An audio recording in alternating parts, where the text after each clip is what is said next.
الکریم اما بعد فاعوذ باللہ من الشیطان الرجیم بسم اللہ الرحمن الرحیم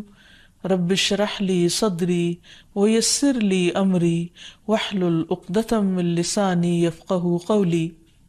السلام علیکم ورحمۃ اللہ وبرکاتہ۔ ناظرین، پروگرام دعا کیجئے کے ساتھ آپ کی خدمت میں حاضر ہیں۔ آج ہم انشاءاللہ بیماری سے شفا کی دعائیں آپ کے ساتھ شیئر کریں گے۔ صحت اور بیماری انسانی زندگی کے ساتھ ساتھ ہیں۔ انسان کی زندگی کے کوئی بھی 2 دن ایک جیسے نہیں ہوتے۔ آج اگر انسان خوش ہے تو کل اداس ہوگا، اگر آج وہ اپنے جسم میں قوت محسوس کر رہا ہے تو کل بیمار ہو سکتا ہے۔ انسان کے اوپر دن میں بھی کئی بار مختلف طرح کی کیفیات گزرتی ہیں۔ کبھی انسان روحانی طور پر، جذباتی طور پر بیمار ہوتا ہے اور کبھی انسان جسمانی طور پر بیمار ہو جاتا ہے۔ بیماری کی کیفیت صحت کی کیفیت سے مختلف ہوتی ہے اور ہر انسان اس کو محسوس کر سکتا ہے۔ ایسی صورت میں انسان کو دوا کے ساتھ ساتھ اللہ سبحانہ وتعالیٰ کی طرف رجوع کرنا چاہیے اور اپنے لیے خوب خوب دعائیں کرنی چاہیے۔ بعض اوقات بیمار خود اپنے لیے دعا نہیں کر سکتا تو بیمار کی عیادت کرنے والے اور بیمار کو دیکھنے والے، اس کے دوست، رشتہ دار، عزیز، اقربا اور ایون ہسپتال کا عملہ مریض کے لیے ایسی دعائیں پڑھ سکتا ہے جو اس کے لیے شفا یابی کا ذریعہ ہو سکتی ہیں۔ تو بات یہ ہے کہ انسان ہر حال میں اپنے رب کا محتاج ہے اور اسے اپنی ہر ضرورت کے لیے اپنے رب کی طرف رجوع کرنا چاہیے، اور خصوصاً قبولیت کے مواقع پر۔ رات کا پچھلا پہر اس کے لیے بہت مناسب ہے، جب اللہ سبحانہ وتعالیٰ بندوں کو پکارتے ہیں کہ ہے کوئی جو مجھ سے دعا کرے تو میں اس کی دعا قبول کر لوں، ہے کوئی جو مجھ سے سوال کرے تو میں اس کو جواب دوں، ہے کوئی جو مجھ سے استغفار کرے تو میں اس کو بخش دوں۔ تو جب انسان بیمار ہو، اور خصوصاً اگر ایسی بیماری کا شکار ہو کہ جس میں بظاہر شفا کی کوئی امید نہ ہو، تو اسے اور بھی زیادہ خشوع و خضوع کے ساتھ اور ایسے اوقات میں اللہ تعالیٰ کی طرف رجوع کرنا چاہیے کہ جلد از جلد صحت یابی ہو سکے۔ اور اس سلسلے میں کبھی بھی انسان کو اللہ تعالیٰ سے مایوس نہیں ہونا چاہیے۔ پھر یہ بات یاد رہے کہ جب انسان دعا کرے تو اس سے پہلے اللہ سبحانہ وتعالیٰ کی تعریف کے کلمات کہنا نہ بھولے۔ تو آئیے آج ہم آپ کو دعا کرنے سے پہلے کچھ نئے کلمات بتائیں گے جو اللہ سبحانہ وتعالیٰ کی حمد و ثنا پر مبنی ہیں۔ ربنا لک الحمد ملء السماوات والارض وملء ما شئت من شیء بعد اہل الثناء والمجد احق ما قال العبد وكلنا لك عبد اللهم لا مانع لما اعطيت ولا معطي لما منعت ولا ينفع ذا الجد منك الجد۔ اے ہمارے رب، تمام تعریفیں تیرے ہی لیے ہیں جن سے آسمان اور زمین بھر جائیں، اور اس کے بعد جو تو چاہے وہ بھی اس سے بھر جائے۔ تو ہی تعریف اور بزرگی کے لائق ہے۔ بندے جو کہتے ہیں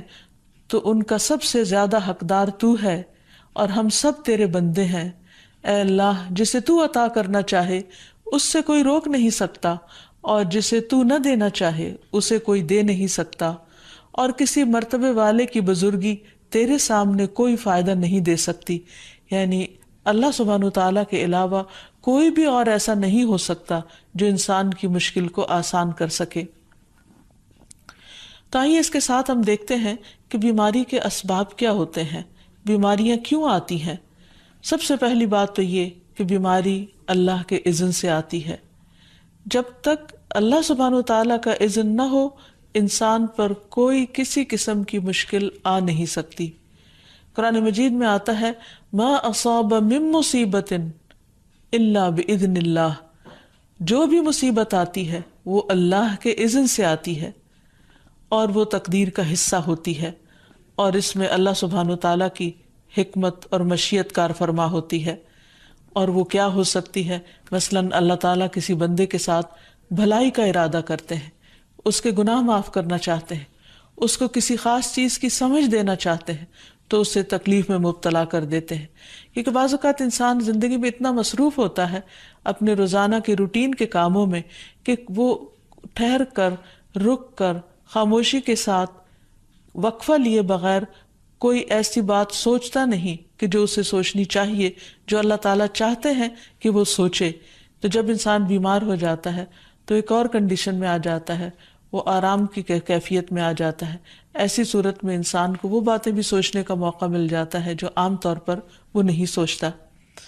پھر اسی طرح ہمیں ہمارا دین یہ بھی بتاتا ہے کہ بعض اوقات انسان پر بیماری یا کوئی بھی تکلیف اس کے اپنے ہاتھوں کی کمائی سے آتی ہے، یعنی اس کا اپنا کوئی گناہ یا قصور ہوتا ہے جس کی بنا پر اسے وہ تکلیف پہنچتی ہے. قرآن مجید میں آتا ہے وَمَا أَصَابَكُم مِّن مُّصِيبَةٍ فَبِمَا كَسَبَتْ أَيْدِيكُمْ وَيَعْفُو عَن كَثِيرٍ، اور تمہیں جو بھی مصیبت پہنچی تو وہ اس وجہ سے ہے جو تمہارے ہاتھوں نے کمایا، اور وہ بہت سی چیزوں سے درگزر کر جاتا ہے. اسی طرح بعض اوقات انسان کی بیماریاں اس کے کسی گناہ کا نتیجہ ہوتی ہیں. عمر رضی اللہ عنہ نے جب عباس رضی اللہ عنہ سے بارش کی دعا کرنے کے لیے کہا تو انہوں نے کہا اے اللہ، بے شک مصیبتیں گناہوں کی وجہ سے ہی نازل ہوتی ہیں اور انہیں صرف توبہ ہٹا سکتی ہے. پھر اسی طرح ایک اور روایت میں آتا ہے رسول اللہ صلی اللہ علیہ وسلم نے فرمایا جب بھی کسی رگ یا آنکھ کو نقصان پہنچتا ہے تو وہ کسی نہ کسی گناہ کی وجہ سے ہوتا ہے، لیکن جو تکالیف اللہ تعالیٰ ویسے ہی ٹالتا رہتا ہے وہ کہیں زیادہ ہو جاتی ہیں. پھر اسی طرح بعض بیماریاں انسانوں کے اعلانیہ گناہوں کی وجہ سے بھی ہوتی ہیں، جیسے کہ ایک حدیث میں آتا ہے جب کسی قوم میں بدکاری عام ہو جاتی ہے اور وہ اعلانیہ اس کا ارتکاب کرتے ہیں تو ان میں طاعون اور ایسی مختلف بیماریاں پھیل جاتی ہیں جو کہ ان سے پہلے گزرے ہوئے لوگوں میں نہ تھی. ابو امامہ باہلی سے روایت ہے کہ نبی صلی اللہ علیہ وسلم نے فرمایا جس بندے کو بھی بیماری سے پچھاڑ دیا گیا ہو تو اللہ تعالیٰ اسے جب بیماری سے اٹھاتا ہے تو وہ پاک ہوتا ہے. تو یہ ایک حقیقت ہے کہ انسان کے گناہ اس کے لیے مشکلات کا سبب بنتے ہیں. امام ابن القیم الجوزیہ لکھتے ہیں، ان کی ایک مشہور کتاب ہے الداء والدواء، بیماریاں اور علاج، اس میں وہ کہتے ہیں کہ کوئی بھی گناہ ایسا نہیں کہ جس کے اثرات نہ ہوں. انسان سے چھوٹی یا بڑی جو بھی کوئی غلطی صادر ہوتی ہے اس کے نتیجے میں کچھ نہ کچھ اثرات اس کی زندگی پر ضرور پڑتے ہیں. ہاں اگر اللہ تعالیٰ معاف کر دے تو وہ اور بات ہے، ورنہ ہر گناہ کی ایک تاثیر ہوتی ہے، اور ان تاثیرات میں سے ایک چیز یہ ہے کہ انسان مختلف قسم کی بیماریوں میں مبتلا ہو جاتا ہے. اسی لیے ہم دیکھتے ہیں کہ جب انسان بیماری میں مبتلا ہوتا ہے تو اللہ تعالیٰ اس بیماری کو اس کے گناہوں کا کفارہ بنا دیتے ہیں. جیسے حدیث میں آتا ہے کہ جس مسلمان کو کانٹا چبھے یا اس سے زیادہ کوئی تکلیف پہنچتی ہے تو اللہ تعالیٰ اس کے ذریعے اس کے گناہوں کو اس طرح دور کر دیتا ہے جس طرح درخت سے اس کے پتے جھڑتے ہیں. تو اس سے ہمیں یہ پتہ چلتا ہے کہ بیماریوں کے آنے کے مختلف اسباب ہوتے ہیں. بیماری بہرحال جس بھی وجہ سے آئے، لیکن اصل چیز دیکھنے کی یہ ہے کہ مومن کا رویہ کیا ہے. مومن کو اگر کوئی کانٹا بھی چبھتا ہے تو وہ اس پر صبر کرتا ہے. اس لیے بیماری یا تکلیف کے آنے پر انسان کو اللہ سے راضی رہنا چاہیے، شکوہ نہیں کرنا چاہیے، کیونکہ جو اللہ سے راضی ہو جاتا ہے کسی آزمائش پر، اللہ تعالیٰ بھی اس سے راضی ہو جاتا ہے. پھر اسی طرح اللہ تعالیٰ کا شکر ادا کرنا چاہیے، کیونکہ بیماری اس سے زیادہ شدید بھی ہو سکتی تھی. لہٰذا انسان کو اللہ تعالیٰ جس حال میں رکھے انسان اس پر شکر گزار رہے. پھر یہ کہ انسان کسی بھی بیماری میں کسی بھی قسم کی ہو اور زندگی کے کسی بھی حصے میں ہو اس میں مایوس نہ ہو، پر امید رہے کہ بیماری دور ہو جائے گی. پھر اسی طرح اگر بیماری طول پکڑ جائے تو انسان کو گھبرانا نہیں چاہیے، کیونکہ ہر گزرنے والا لمحہ انسان کے درجات میں اضافے کا سبب بنتا ہے اور اس کے گناہ مسلسل جھڑتے چلے جاتے ہیں حتیٰ کہ انسان بالکل پاک صاف ہو جاتا ہے. پھر اسی طرح انسان کو بیماری کی حالت میں دوسروں سے شکوے شکایات نہیں کرنی چاہیے، کیونکہ بیماری اللہ کے اذن سے آتی ہے، اور جب انسان ہر ایک کے آگے رونے لگتا ہے تو گویا وہ اللہ تعالیٰ کا شکوہ کر رہا ہوتا ہے، جو چیز اللہ تعالیٰ کو پسند نہیں. پھر اسی طرح منہ سے برے الفاظ نہیں نکالنے چاہیے، بیماریوں کو کوسنا نہیں چاہیے، اور پھر ایسے الفاظ نہیں ادا کرنے چاہیے کہ مجھے لگتا ہے کہ اس بیماری میں میری زندگی چلی جائے گی، یا یہ کہ کسی مریض کی عیادت کے لیے جا کر اس کو اس قسم کی بات نہیں کرنی چاہیے، خواہ کتنی ہی خطرناک بیماری کیوں نہ ہو، ہمیشہ اسے امید دلانے چاہیے، کیونکہ مایوسی کے الفاظ اور برے بھلے اور منفی قسم کی باتیں اللہ تعالیٰ کو پسند نہیں، اور انسان ویسے بھی جیسے سوچتا ہے پھر اس کے ایکشن اس کے مطابق ہونے لگتے ہیں۔ اب یہ ہے کہ انسان بیماری میں دوا ضرور کرے، کیونکہ حدیث میں آتا ہے کہ اللہ تعالیٰ نے کوئی بیماری ایسی نہیں اتاری جس کے لیے دوا نہ اتاری ہو۔ ہاں، جسے معلوم ہو اسے معلوم ہوتا ہے، اور جسے نہیں معلوم ہوتا اسے نہیں معلوم ہوتا۔ بعض اوقات اللہ تعالیٰ ڈاکٹر کے دل میں ڈال دیتا ہے اور اس کا علاج اس کو سمجھ میں آ جاتا ہے، اور بعض اوقات وہ بیماری لا علاج ہوتی ہے، حالانکہ اس کا علاج موجود ہوتا ہے مگر کسی کو بھی علاج سمجھ میں نہیں آتا۔ بہرحال نوعیت کچھ بھی ہو تو علاج ضرور کراتے رہنا چاہیے، اور کبھی مایوس نہیں ہونا چاہیے کہ اس بیماری کا علاج ہو نہیں سکتا۔ نہیں، ایک کے بعد ایک کوشش انسان کرتا رہے، اور جب اللہ کا اذن ہوگا بیماری دور ہو جائے گی۔ اور اس کے ساتھ ساتھ انسان یہ بھی یقین رکھے کہ شفا اللہ کے ہاتھ میں ہے، کسی ڈاکٹر کے ہاتھ میں نہیں، کسی انسان کے ہاتھ میں نہیں، کیونکہ جب تک اللہ کا اذن نہ ہو شفا نہیں ہو سکتی، خواہ کوئی کتنا بھی بڑا ڈاکٹر کیوں نہ ہو۔ اسی لیے نبی صلی اللہ علیہ وسلم کی دعاؤں کے آخر میں آتا ہے کہ لا شفا الا شفاؤک، کوئی شفا نہیں مگر تیری ہی شفا، یعنی جو اللہ سبحانہ وتعالیٰ اپنے بندے کو شفا عطا کرے۔ پھر اسی طرح یہ ہے کہ حضرت ابراہیم علیہ السلام نے اللہ سبحانہ وتعالیٰ کے بارے میں فرمایا تھا کہ وَإِذَا مَرِضْتُ فَهُوَ يَشْفِينِ،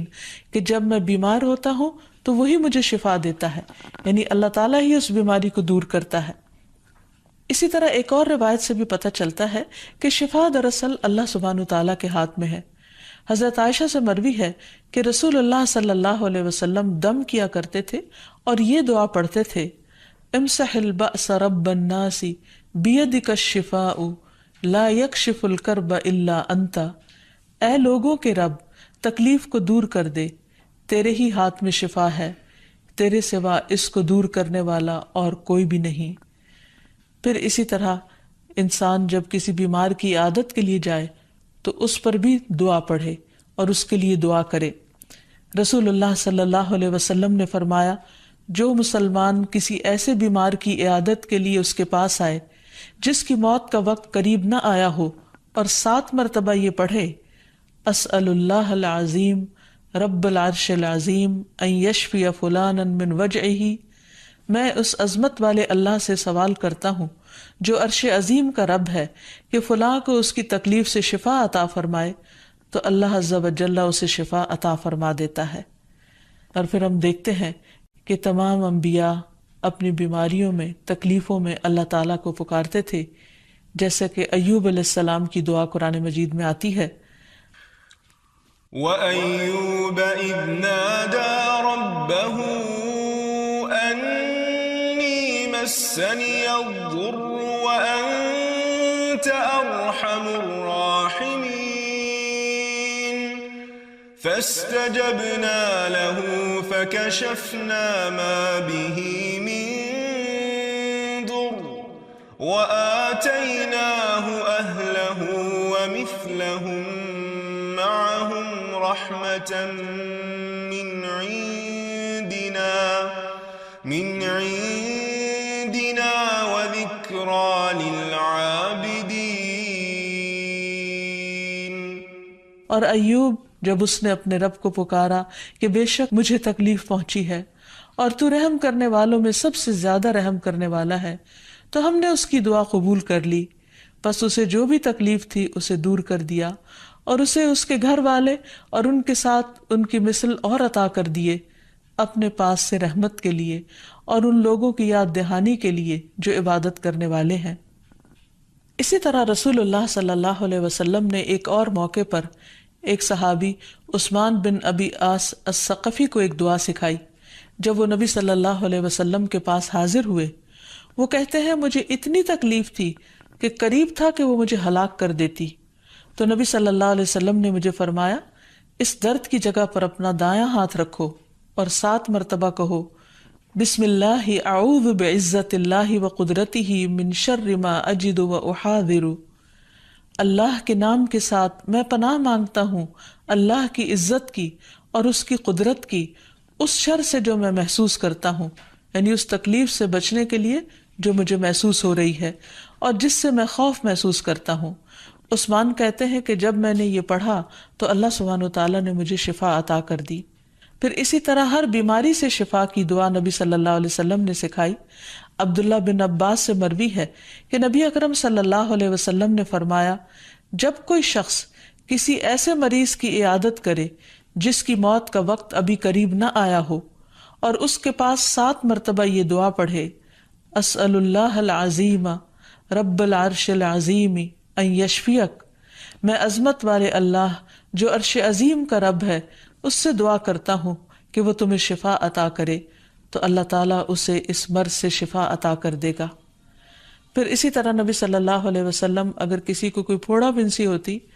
تو اپنے لعاب دہن کے ساتھ زمین کی مٹی تھوڑی سی لے کر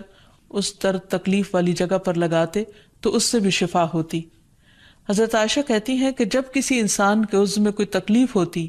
پھوڑا یا زخم ہوتا، تو نبی صلی اللہ علیہ وسلم اپنی انگلی اس طرح رکھتے، اور سفیان جو راوی ہیں انہوں نے اپنی شہادت کی انگلی زمین پر رکھی، پھر اسے اٹھا کر فرمایا بسم اللہ تربت اردنا بریقت بعدنا لیشفى به سقیمنا باذن ربنا، اللہ کے نام کے ساتھ ہماری زمین کی مٹی ہمارے رب کے حکم سے ہم میں سے بعض کے تھوک کے ساتھ ہمارے بیمار کو شفا دی جائے۔ یعنی لعاب دہن کا اپنا ایک اثر ہوتا ہے، اور لعاب دہن جو ہے ایک طرح سے دوا کا کام کرتا ہے، اور اللہ کا نام لے کر جب لعاب دہن لگایا جائے تو شفا ہوتی ہے۔ جیسے کہ ایک اور موقع پر نبی صلی اللہ علیہ وسلم نے ایک جلے ہوئے مریض کے اوپر یہی دعا پڑھ کر لعاب دہن لگایا تو اللہ تعالیٰ نے اس مریض کو شفا یاب کر دیا، اور وہ دعا تھی اذہب البأس رب الناس واشف انت الشافی لا شفاء الا شفاؤک شفاء لا یغادر سقما۔ پھر اسی طرح ایک موقع پر ایک قبیلے کے سردار کو جب بچھو نے کاٹ لیا اور اس کے جسم میں زہر پھیل گیا تو ایک صحابی نے سورۃ الفاتحہ پڑھ کر اس پر دم کیا تو اس سے اس کو شفا ہو گئی، اور یہ بات جب نبی صلی اللہ علیہ وسلم کو بتائی گئی تو آپ اس پر خوش ہوئے۔ اور سورۃ فاتحہ سب لوگوں کو آتی ہے، اسی لیے اس کا نام سورۃ الشفا بھی ہے، کیونکہ یہ بیماری میں بطور علاج پڑھی جاتی ہے مریض پر، مریض خود بھی پڑھ سکتا ہے اور اس کے اٹینڈنٹس بھی اس پر پڑھ سکتے ہیں۔ حضرت علی رضی اللہ تعالیٰ عنہ کہتے ہیں کہ نبی صلی اللہ علیہ وسلم کو بچھو نے ڈس لیا اور آپ نماز پڑھ رہے تھے۔ جب آپ نماز سے فارغ ہوئے تو آپ نے فرمایا اللہ تعالیٰ بچھو پر لعنت کرے، یہ نہ نمازی کو چھوڑتا ہے نہ کسی اور کو۔ پھر آپ نے پانی اور نمک منگوایا، آپ اس پر ملتے جا رہے تھے اور یہ صورتیں پڑھ رہے تھے قل یا ایھا الکافرون وقل اعوذ برب الفلق اور قل اعوذ برب الناس، تو یہ بھی ایسے مواقع پر پڑھی جا سکتی ہیں۔ پھر اسی طرح یہ ہے کہ اگر کسی بھی دوا یا دعا سے مریض صحت یاب نہ ہو رہا ہو، اس کی تکلیف کم نہ ہو رہی ہو، تو بھی موت نہیں مانگنی چاہیے، کیونکہ مومن کے لیے زندگی ایک بہت بڑی نعمت ہے۔ وہ جس بھی حال میں گزرے، بہرحال وہ اسے آخرت کمانے کا ذریعہ بنا سکتا ہے۔ یعنی اگر وہ تکلیف میں اس کی زندگی گزر رہی ہے اور اس پر وہ صبر کر رہا ہے اور اللہ کو یاد کر رہا ہے تو اس کے بے پناہ درجات بلند ہونے کا ذریعہ ہے، یعنی یہ بیماری اس کے لیے بلندی درجات کا ذریعہ بن جاتی ہے۔ اس لیے کبھی بھی موت نہیں مانگنی چاہیے۔ ہاں اگر تکلیف حد سے بڑھ جائے تو انسان یہ دعا مانگ سکتا ہے اللہم احینی ما کانت الحیات خیرا لی وتوفنی اذا کانت الوفات خیرا لی، اے اللہ جب تک میرے لیے زندگی بہتر ہو مجھے زندہ رکھ، اور جب میرے لیے وفات بہتر ہو تو مجھے وفات دے دے۔